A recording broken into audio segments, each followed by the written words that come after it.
This meeting to order. Welcome. We are now resuming meeting number 34 of the House of Commons Standing Committee on Health. Today's meeting is taking place in hybrid format pursuant to standing orders. I would like to remind participants of the following points. Please wait until I recognize you by name before speaking. For those participating by video conference, click on the microphone icon to activate your mic and please mute yourself when you are not speaking. At the bottom of your screen, you can select the appropriate channel for interpretation, either floor, English, or French. A reminder that all comments should be addressed through the chair. For members in the room, if you wish to speak, please raise your hand. For members on the Zoom, please use raise hand function. The clerk and I will manage the speaking order as best we can, and we appreciate your patience and understanding in this regard. On this committee, we have two honorable members filling in for others. I would love to welcome Honorable Member of Parliament, Mr. Janis, to the meeting virtually. Welcome. And also we have Madam Jahid. Madam Jahid, welcome to this meeting as well. Pursuing to, okay, Mr. Blank. Jonka, I thought he has something to say, but pursuant to Standing Order 1082 and the motion adopted by the committee on Tuesday, September the 23rd, 2025, the committee shall resume its study of Canada's pharmaceutical sovereignty. As you know, the committee was suspended on Thursday, June the 4th. One comment I want to make, I know all the honorable members, you work very hard and I'm sure your constituents commend you for that. And I tell you another thing, but there is a staff here, right?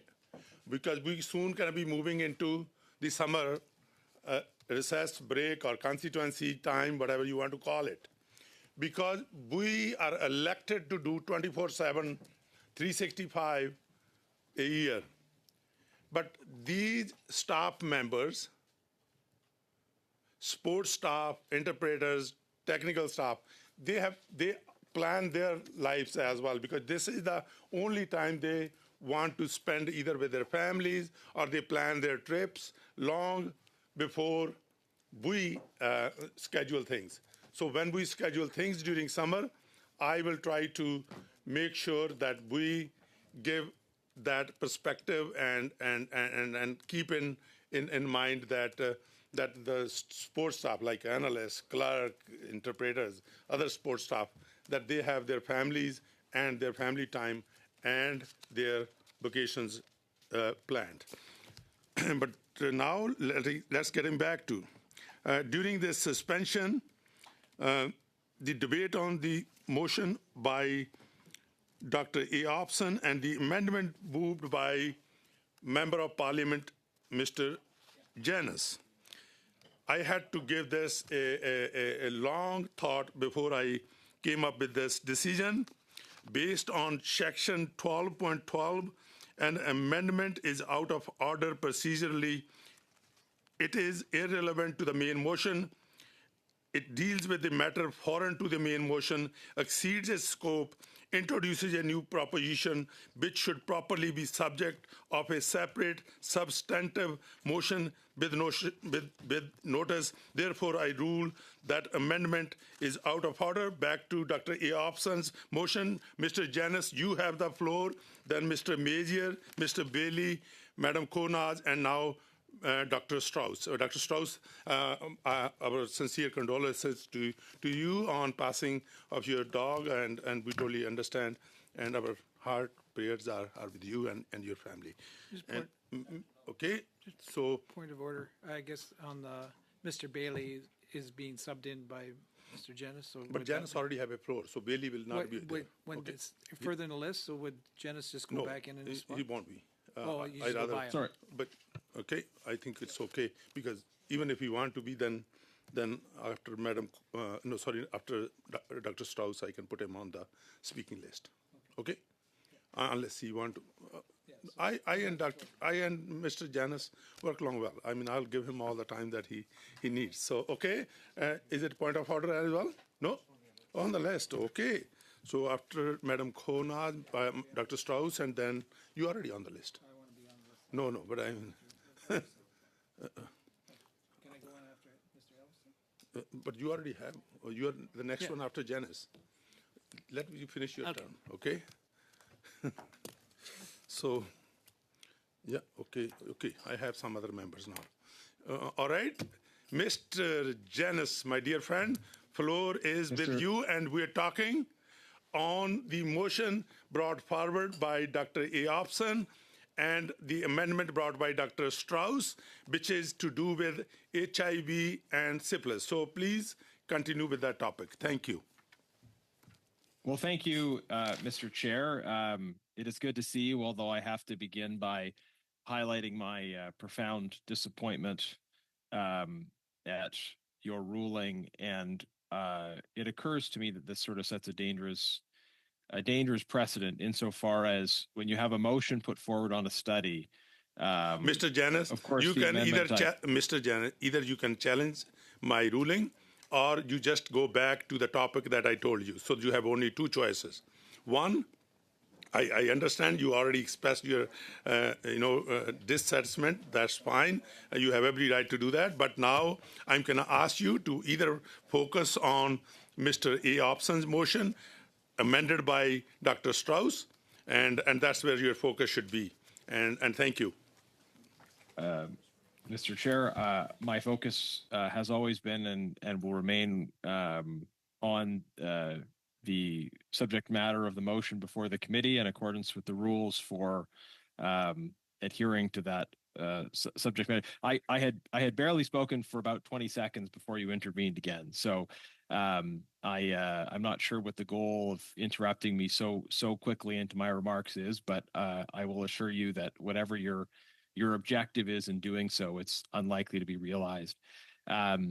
The motion before the committee is a motion that proposes a specific study, and it also contains various provisions on the way in which the study would unfold. And I have a number of different amendments that I can propose, that I will propose, that relate to how that study unfolds, that seeks to help us get to a consensus among parties. And this is because for studies to proceed well, there does need to be some level of consensus. And there may be new members on the government side who are less familiar with this reality, who think that a illegitimate majority can simply bang their way through getting what they want at committee. But that is not how committees work in practice. That is inevitably not how committees work in practice. And the sooner government members start treating opposition members and opposition concerns with respect, the sooner the committee will get back to the important work it needs to do. Conservative members are very supportive of studying the issues around HIV and syphilis, as well as being committed to getting to the bottom of the Liberal prescribe IT scandal. And as such, we are hoping to be able to proceed with the work of the committee in a way that respects and includes both of those considerations. The considerations around the need to exercise the accountability responsibilities of the committee as well as the need to do important policy work on the issues related to rising rates of HIV. There have been various studies on these issues before, and likely the work of the committee would draw on those existing studies and best practices. Nonetheless, Conservatives are supportive of doing what would substantially be compiling probably of existing research and re-upping that. But we also need to get to the bottom of this prescribed IT scandal. And I don't think it is right or reasonable to say that somehow one of these things should displace the other. This is the amendment that I have tried to put forward, which is to propose a compromise, which is a compromise in which we would see studies happen concurrently, in which we would see both the HIV study and the prescribe IT study happen concurrently. But Mr. Chair, you have, in my view, going outside of the rules, made a ruling that is clearly on Mr. behalf Janis, of the government. Mr. Janis, that prevents Mr. those Janis, things from going forward. Mr. Janis, And Mr. saying Janis, things about the chair is not a matter of order, Chair. I'm allowed to express my opinion. I mean, so you might not like it, Mr. Janis. You can only, I tell you right now, you can challenge the chair, and you could have challenged the chair, and you have not. I have given you enough opportunity to talk on the other subject matter that you should not be allowed. And I'm telling you, as a chair, hopefully you will respect that, and I respect you being a member of parliament. And if we can focus to that topic of what I said is motion brought forward by Dr. A. Opson and amended by Dr. Strauss. And you know that Chair, that's not what I'm you very were fair. doing, Honestly, I because tell you. was criticizing the work you were doing. What is the point of order now? Go ahead. I think all Mr. Janis was really doing was expressing his thoughts on the decision. I don't think that's not a get. It's not. It's not debatable. He have not challenged me. He wasn't debating anything. He was just Mr. expressing his Major, opinion. I am in the chair. You want to challenge the chair? Go ahead. No, Okay, I'm Mr. just- Janis, floor is with you. And Thank you, Chair. okay, I want you to, and I respectfully I ask you again, if you can focus on the study on HIV and syphilis, I will give you all the time that on this floor. Otherwise, I'm gonna move on to the next speaker. Yeah, Chair, a decision to deprive a member of the It's floor not is that. appealable to the That's House. that's and I my think you know that. that's my power as a chair, and I will use that. No, it's appealable to the House, actually, Chair. That's a new standing order that was championed by your colleague Bardish Chagger that allows when members are cut off, they can appeal that to the House. Nonetheless, in terms of my comments on that matter, I was generally finished with making those comments. Just to say that you interrupted me at the point at which I was being critical of the work you're doing as chair. So it's not a matter of order to comment on the way the chair is carrying out their functions. It's simply it's within the freedom of speech of members, and it doesn't look good that I'm able to speak, and then all of a sudden when I criticize the work being done by the chair and in his ruling, that all of a sudden the chair jumps in. It looks somewhat self-interested, I will say. But I do have another amendment that I want to put forward that hopefully passes the ever shifting test you seem to be applying. Hopefully, this will help us in the important work of moving towards a consensus, because this is what we want, is to try to come up with a framework that allows this committee to work collaboratively and move forward in its work in a way that involves studying both the issue that the government has put forward, but also to get to the bottom of the prescribed IT scandal. So the amendment is one sentence that I'd like to add to the motion. It follows the paragraph that witnesses include officials from the Public Health Agency of Canada, the Minister of Health, representatives from Manitoba Health, Indigenous health organizations, frontline community organizations, medical and public health experts, and individuals with lived experience. So what I'm proposing to add follows that paragraph. The sentence is, that meetings on this study occur at every second meeting of the committee, comma, allowing time for the continuation of the committee's other work, period. So the amendment is that meetings on this study occur at every second meeting of the committee, allowing time for the continuation of the committee's work. I hope members have heard and understood that amendment. And I will now proceed to speak to that amendment. Hold on just a minute, please. Thank you, Mr. Janus. Everybody is clear about the amendment? No? Okay, Mr. Blanchard Jonka, but would you like to see his translation in both official languages? Okay, Mr. Janus, I will give the floor back to you, but I have to suspend for a couple of minutes before we have the motion circulated in both official languages if it's there. If not, then I have to ask you to speak slowly and the interpreters interpret it. And once Mr. Blanchard Jonka is satisfied, only then I will be able to proceed. So, are the other members? Mr. Janus, have you emailed this to the, or you have it writing in both official languages?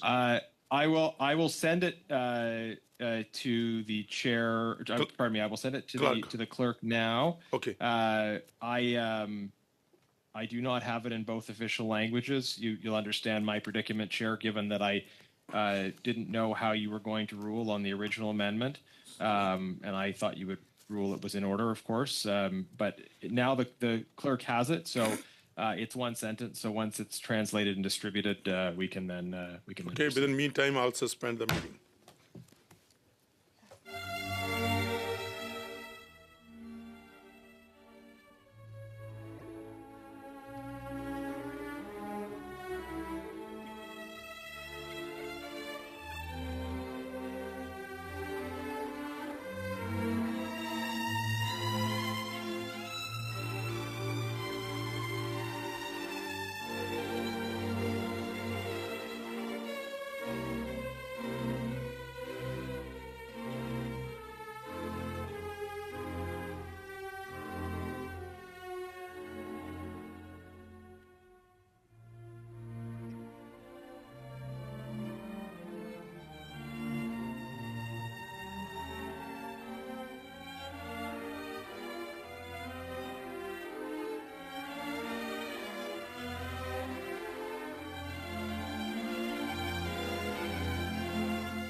to order, and it's my understanding that clerk has distributed the amendment brought forward by Mr. Janus in both official languages, and I call this amendment to be in order, and I also welcome Dr. Hanley to this very important meeting. Dr. Hanley, welcome for rest of the day. Now we will go back to Mr. Janus. Floor is with you, Mr. Janus.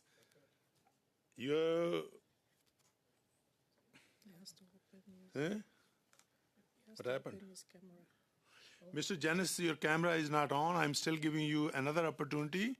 If you have technical issues, please do tell, because Mr. Major is on the next one on the list to talk about it.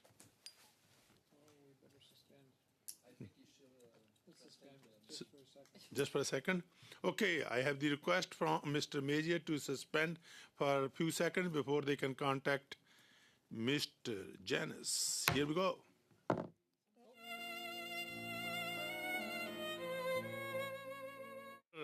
Mr. Janus, so look. Chair, I'm glad to be back. Can you hear me?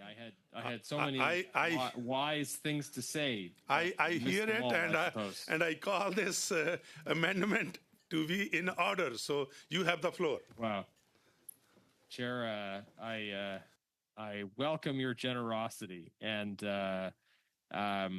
so for the viewing public that may just be tuning in here. The amendment adds the line that meetings on this study occur at every second meeting of the committee, allowing time for the continuation of the committee's other work. Now, why do I think this amendment is important? Well, we certainly have before us here at the Health Committee a number of different topics that require discussion. Of course, the HIV issue is very important. I was noticing in terms of the work of the Health Committee that there are many different studies currently open that have not yet been reported on. So with two exceptions, you've done studies on breast cancer screening guidelines and on women's health. Both of those studies have resulted in reports. The first report on the breast cancer study and the second report on women's health. However, there are many other studies open that have not yet led to a report. And although it's not obligatory for committees to table reports in response to their study, generally it's been the common practice on every committee that I've been a part of that when you start a study, you gather information, and the goal of gathering that information is to turn the information that you've gathered into some kind of output, which is to report to the House as a whole and provide all members of Parliament with an opportunity to benefit from the work that's been done by committees. Really, that's the purpose of having committees that specialize in particular topics. You have a small group of members of Parliament who become specialists in a particular subject matter.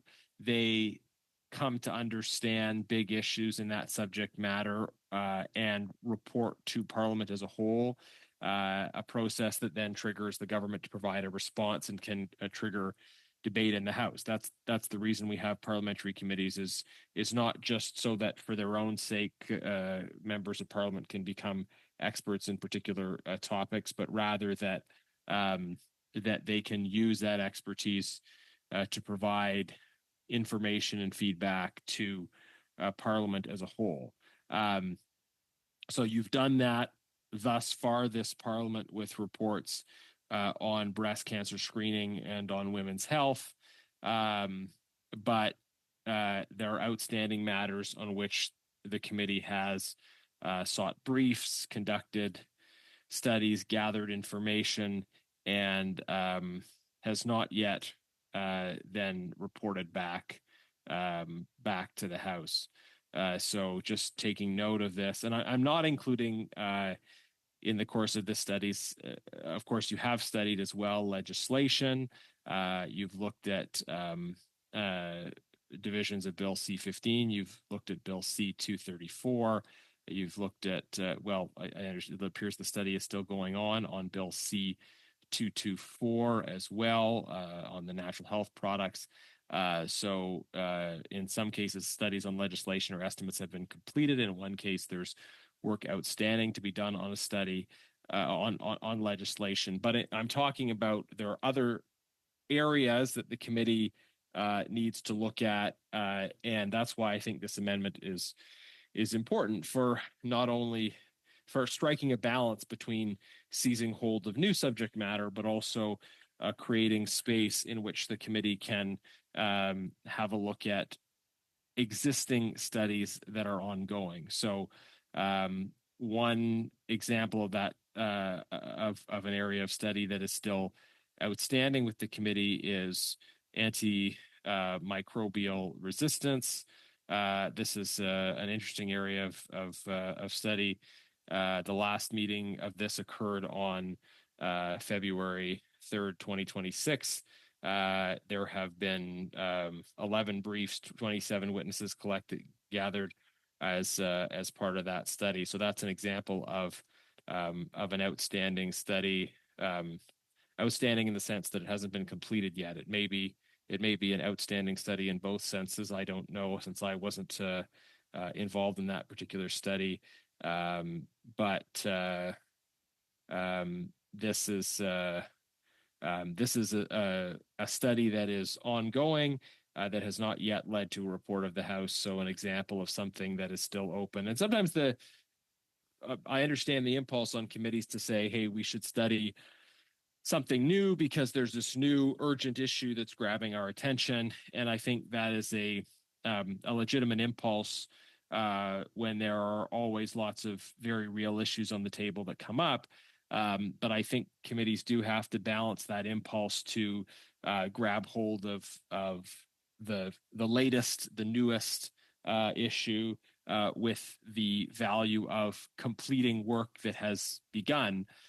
Because if you never complete the work that's been begun, then you essentially never end up reporting on anything. You end up starting all these important studies, but you don't end up reporting on them. So I think as a practice of good committee management, yes, having multiple items on the table can make sense, but you do want to have a plan that involves not just starting, but also completing work as you move through planning your calendar. So I note the antimicrobial resistance study. I also note this committee has done a lot of work on the impact of immigration policy on healthcare.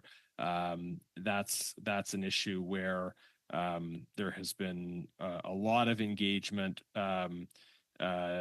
54 different witnesses have been heard so far on that study. 24 briefs that have been submitted. So a large amount of engagement from witnesses, from members of the public that are providing their input, their feedback. That's a study that has stretched through the fall of last year and continued into again February of this year. The last meeting taking place on February 12th.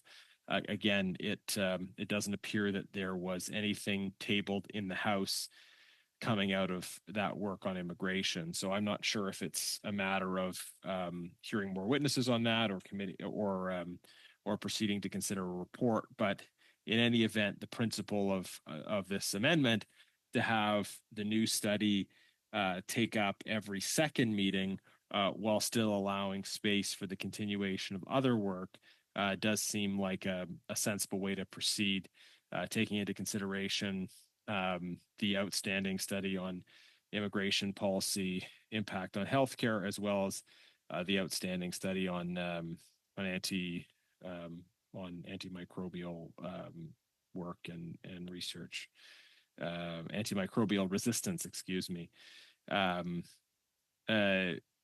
Then there is the it appears, looking at your website again as well, the study of Canada's pharmaceutical sovereignty, 21 witnesses heard, 35 briefs.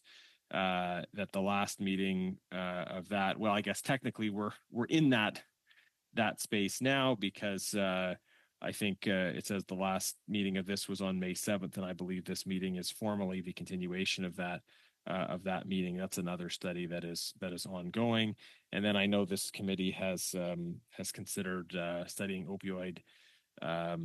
opioid crisis in Canada, which is, I think, always a worthy issue to be studying. I know that there's a study on that listed on your website, but it says no meetings on that have taken place yet. So not including legislation, those are 4 examples of studies that the committee has already begun work on. And of course, there's also the issue of Prescribe IT. I don't know if Prescribe IT has been mentioned at all recently in this committee, or if I'm the first one to be bringing it up. But I think the Prescribe IT situation is something that this committee has been interested in the past, has requested documents on.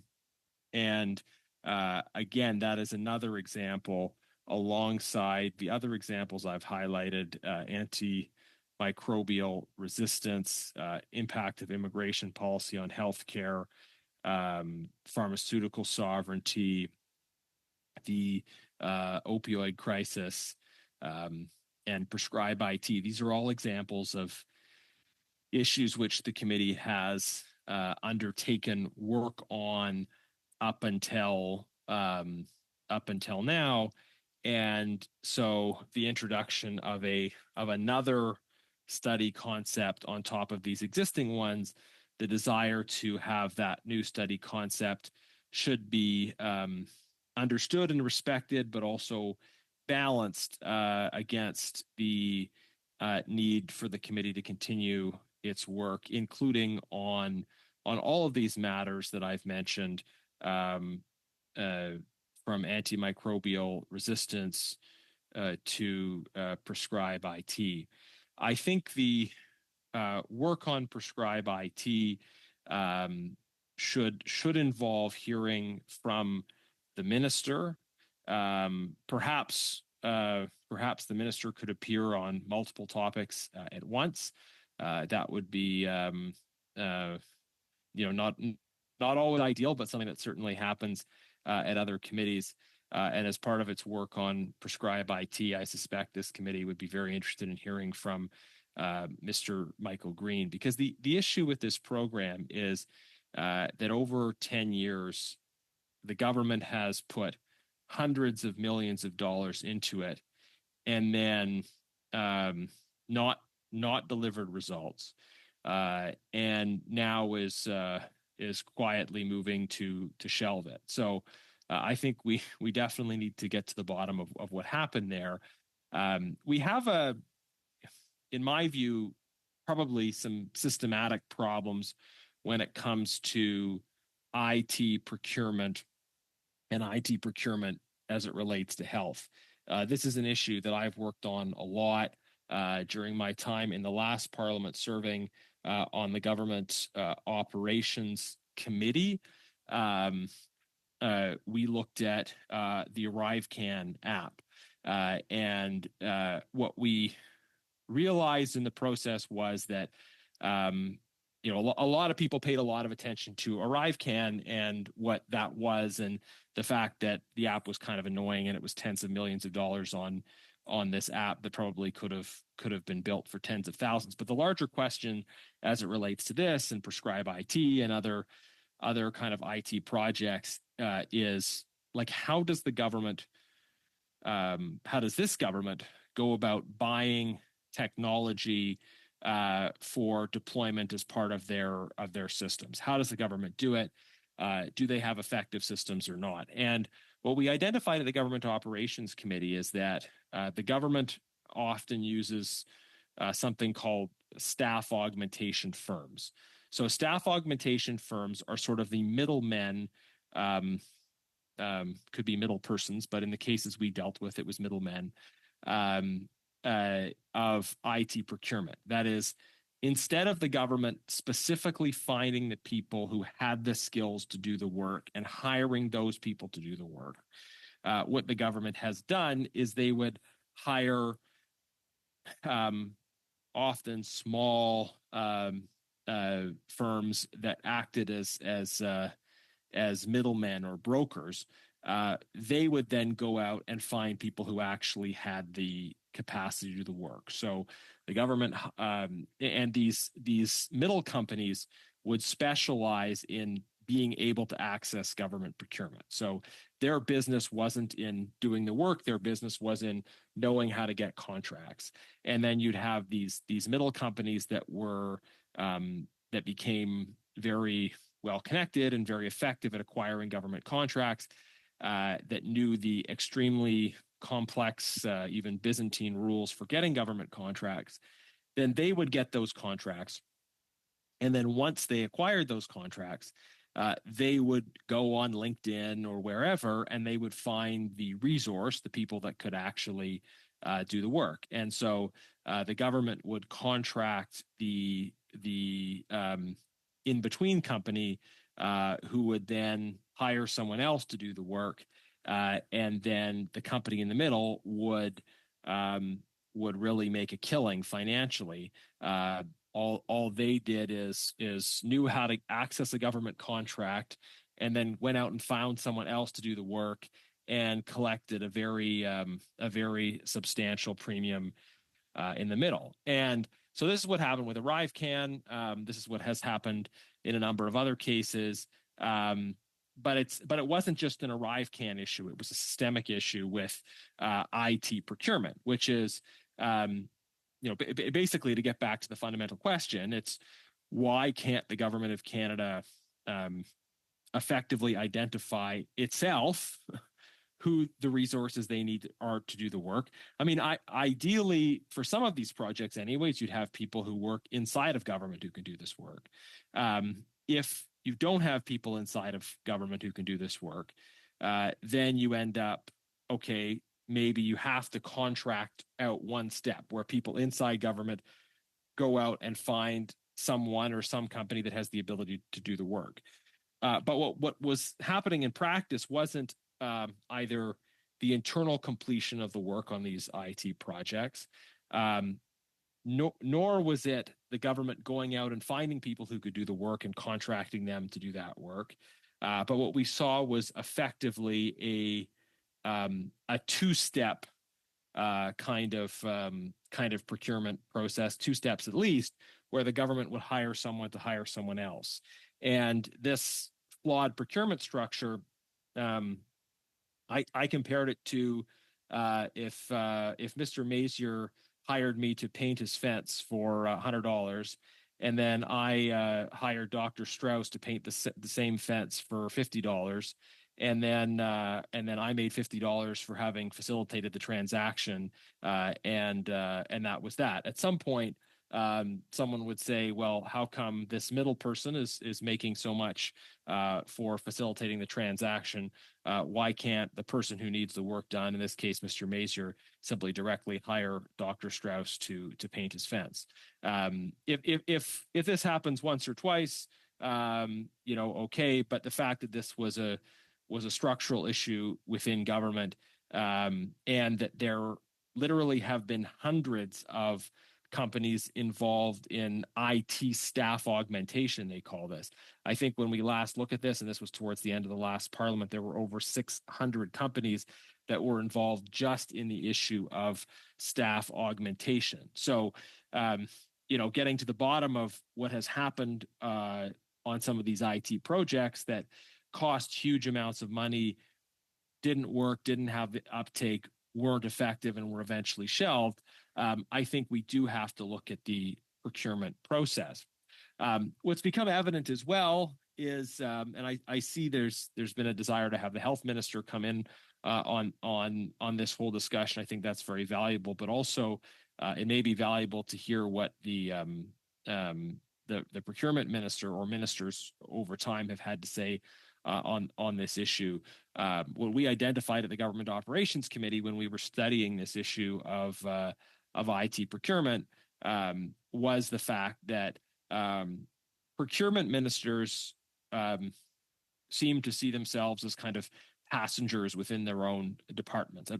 They would say, well, we don't want to interfere in these decisions. We don't want to politicize these decisions. Well, the effect of that argument, taken to the extent that they took it, was that essentially they didn't want to be accountable for anything, and they didn't want to see themselves as having responsibility for doing anything.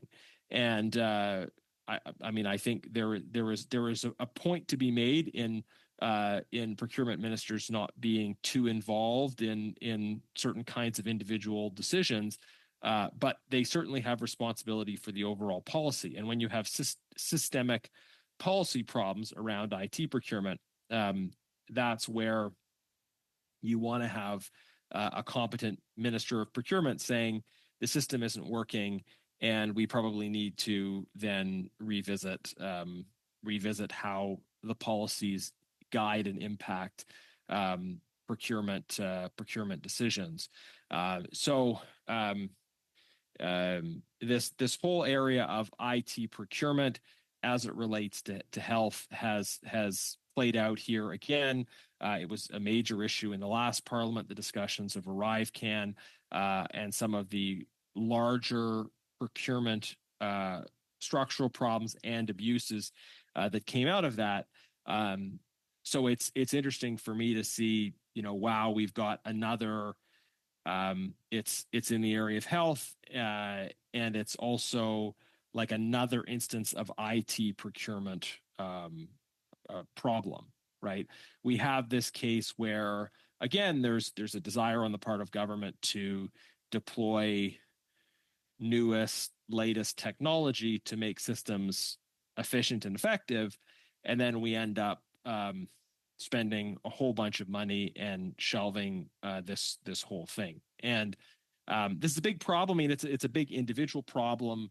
The specific issues around prescribe IT, but it's also a larger problem in terms of the capacity of government, because look, technology changes fast. That has been true for a long time. Perhaps it has always been true, but especially now with continuing advances in connectivity, in AI, and in a whole bunch of other areas, it is inevitable that governments will have to be able to respond to constantly shifting, changing realities as a result of new technology. There will be a certain inevitability to those pressures, but also deploying new technology effectively can be a way of improving the user experience, people who are interacting with government, members of the public who are interacting with healthcare in various situations. The effective deployment of technology in those situations could be a real opportunity for improving people's well-being, improving the quality of service that they are encountering. So for us to be able to do that, for us to be able to meet the pressures and the opportunities that are associated with rapid technological development, I think we need effective systems of IT procurement. And what some of the work I've done in Parliament over the last few years, involvement in the Government Operations Committee, looking at IT procurement there, some of the scandals in the last Parliament around ArriveCAN and other things, and now looking at the prescribe IT situation, suggests that that there is a significant problem systematically in terms of the Government of Canada's ability to deploy new technology, to procure and deploy new technology to solve problems. I think if you look across governments in Canada and around the world, there are some governments that are pushing this and have been more successful. I know that in my province here in Alberta, there has been a real push to deploy technology to improve the effectiveness of government, to allow public service delivery to be augmented through the deployment of new technology. The local MLA here, who's a minister, Nate Glubish, has been very involved in this, and I know, in fact, the government of Alberta is open to supporting the national government in the national interest on how to deploy technology in effective ways. So as the federal government looks at this, I think they should also look at best practices in other jurisdictions. But it's clear we have a problem. Large amounts of money spent on kind of these middlemen companies that are profiting off the Byzantine nature of the procurement system. They know how to manage the procurement system in order to get contracts, even if they don't know how to do the work. So they get the contracts, then they hire someone else to do the work, and they cash in big time in the meantime, when the work being done may not always be the best work. The government isn't making well-considered decisions directly on who the resources should be. We've seen kind of there's different terms that have been used for how these systems get broken along the way. One is where these middleman companies have done a kind of bait and switch, where they will pitch getting a contract on the basis that a particular resource will do the actual development work on an app or on a piece of technology. And then once they get the contract, they switch who is doing the work. We've also had instances where, effectively at the Government Operations Committee, the Christian Firth, one of the principals at GC Strategies, admitted that they would manipulate numbers on resumes. He explained that their process for getting a contract was, let's say the requirement for the IT procurement said you had to have a certain minimum qualification. Then he would change the resumes to align with the minimum qualifications required by government. Then he would send these CVs back to the original resource and say, "Hey, we've made these changes to imagine what your resume would look like if it was compliant with the requirements of this application. Is this okay?" And then in one case, he said, "Well, we accidentally sent the wrong version of the resume in for review." So these were the kinds of, frankly, flagrant abuses that were happening, were admitted to at the Government Operations Committee when we were undertaking this study of the broken system of IT procurement. So, I mean, this is how we had started in the last Parliament to reveal these problems, and now here we are back here again talking about a problem of IT procurement, a significant issue in the system that led to, in this case, it didn't even lead to a usable outcome, right? At least in the case of ArriveCan, there was work done. It led to the production of an app. It was glitchy. It sent people into quarantine who weren't supposed to be in quarantine. But at the end of the day, at least the money spent led to the creation of an app. But Prescribe IT was never widely used. It never delivered on the promise that was expected, and then quietly shelved. And so I think there are multiple different questions here. One question is, like, what happened in this specific case? Where did the money go? Who got it? How was it spent? Who were the different middle persons in the contracting process, who got money, how much do they make? I think those are some important questions that we should consider along the way. But I think it's also like the broader question is the government of Canada, is this government of Canada in possession of the capacity to do this kind of major IT procurement and complete the task such that at the other end of it you have a product that is usable, that is effective, and that improves the user experience. Can we imagine in all of these different health areas that we're looking at as members of this committee, can we imagine an outcome in which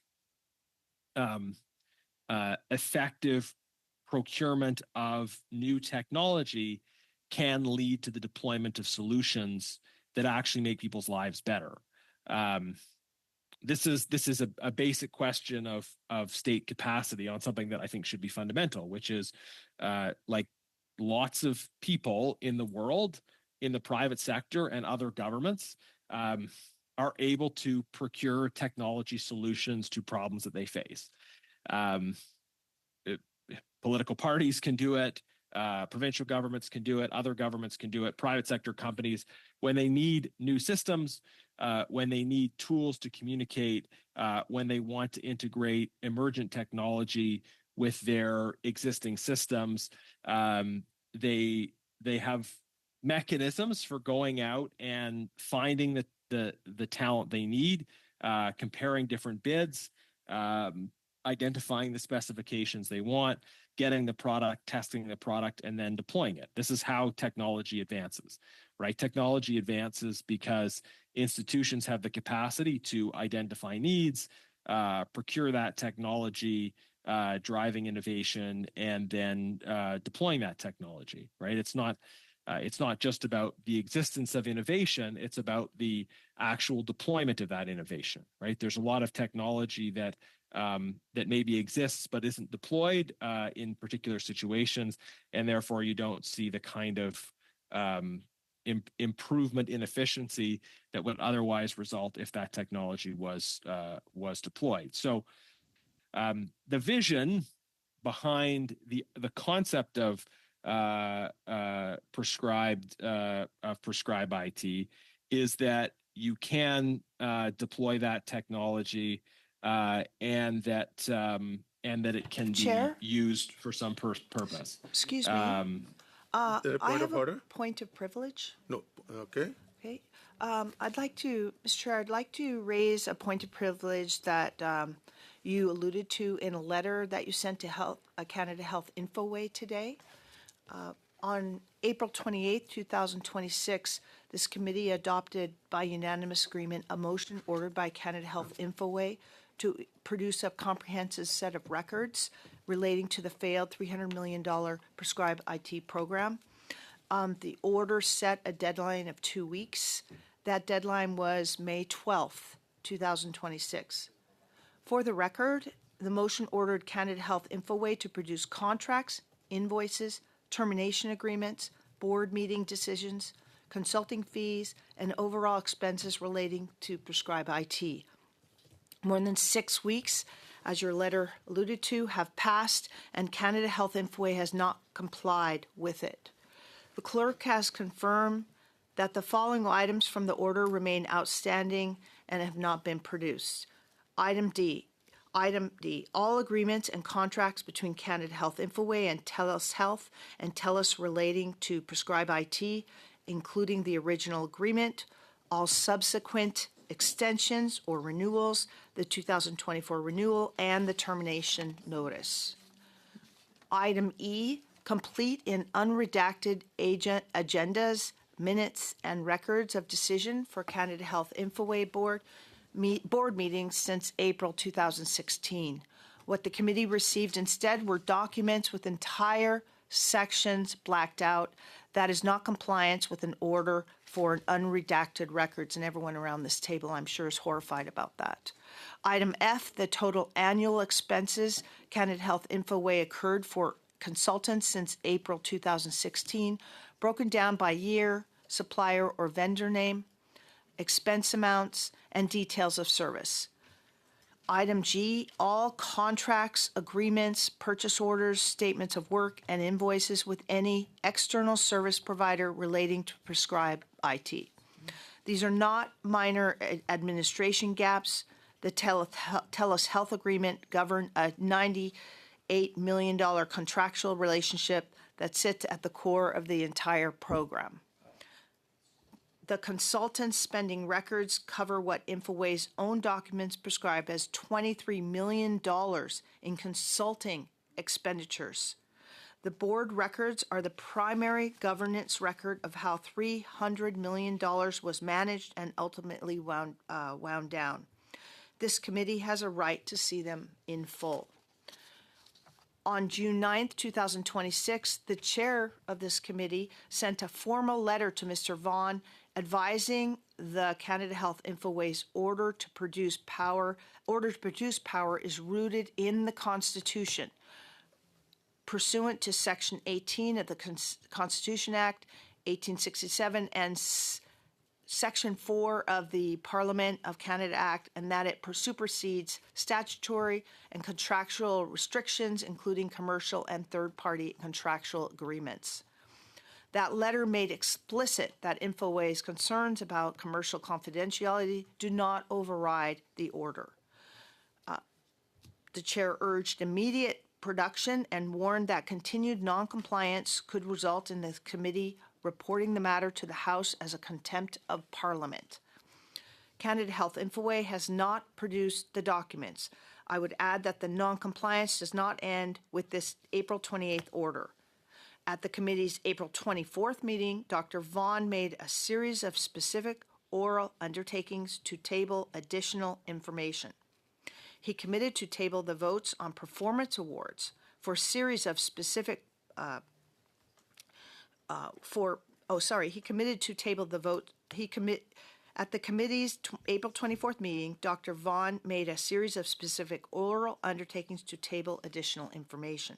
He committed to table the votes on performance awards for Mr. Green, including whether any board member opposed to his any of the board members opposed his maximum performance bonus. He committed to table comparable compensation data for other federally funded not-for-profits. Mr. Vaughan, he committed to table information on the numbered Ontario company 2184103 Ontario Inc., including who owns it and what InfoWay purchased for $178,500. He committed to table conflict of interest declarations for all board members. He committed to table the number of applicants for the CFO position, He committed to table all compensation disclosures since 2016. He committed to table the CFO's salary and compensation details. He committed to table a detailed breakdown of all InfoWay tendered contracts since 2016. He committed to table a full breakdown of the $108 million in prescribed IT personal costs. He committed to table details of 3 contribution agreements InfoWay entered into with entities funded by the Government of Canada. He committed to provide a copy of Mr. Green's termination letter and the minutes of the termination meeting. These commitments have been fulfilled. These commitments have not been fulfilled. Mr. Chair, it is worth pausing on who is refusing to comply with this committee. Canada Health InfoWay is not a private company that has stumbled into our scrutiny by accident. It is a federally funded organization created and financed by the federal government to lead this country's digital health agenda, and its board chair was appointed by that same government. It has received nearly $300 million in public funds for Prescribe IT alone, on top of billions of dollars in total federal funding over more than 2 decades. It paid its chief executive officer nearly $900,000 in a single year, and it presided over a program that reached fewer than 5% of Canadian prescriptions before it was shut down. The chair's letter of June 9th, thank you, also noted that the spring sitting of the House of Commons is coming to an end. That makes this moment urgent.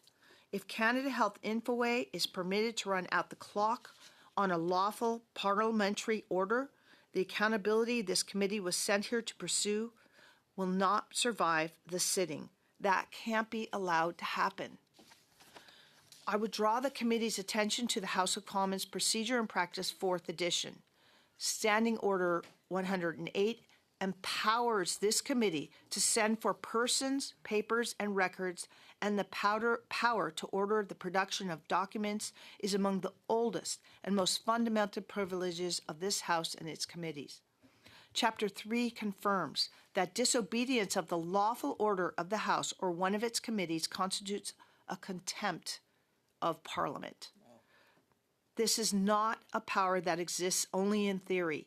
In 2021, the House found the Public Health Agency of Canada in contempt for failing to produce documents that have been ordered and summoned its president to the bar of the House to be formally admonished.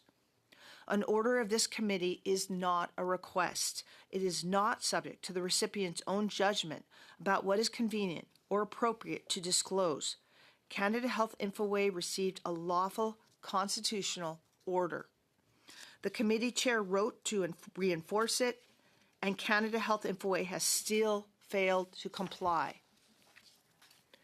If a federally funded organization can accept billions of dollars from Canadian taxpayers, oversee the failure of a $300 million program, and then disregard a lawful order of this committee, even after the chair's formal intervention, and then the ability of Parliament to hold government and its agencies to account is greatly diminished.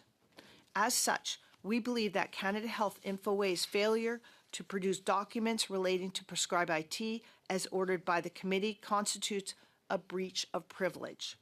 I ask that you rule on this point of privilege given the importance and the seriousness of this issue and the reason why you sent that letter. Thank you, Mr. Chair. Thank you, Madam Konaz. I thank you for bringing this motion of privilege here forward, the letter that I sent, because it's a long motion. I need some time to grasp it, and it might take me a while to make a decision. We need to have copy in both official languages, so it is not going to be a matter of a few seconds. We need time to circulate that copy, because I cannot do anything if it's not in both official languages. Before this, I bring this judgment or ruling on this privilege. I on both sides, I had Conservatives bloc and the Liberals. I have the implied consent of the members to adjourn this meeting. So is that correct? Excuse me. It sounds like you have a lot to do can you suspend the meeting for now? I had but you were saying to me earlier that you wanted to adjourn. So I never said I wanted to adjourn. I'm sorry, Mr. Chair. I never said I wanted to adjourn. Okay, next time I would not take that for granted, because Conservative members had come to me to adjourn this meeting. So if you cannot play games with me, then I'm not going to accept it. I call the meeting suspended. Thank you.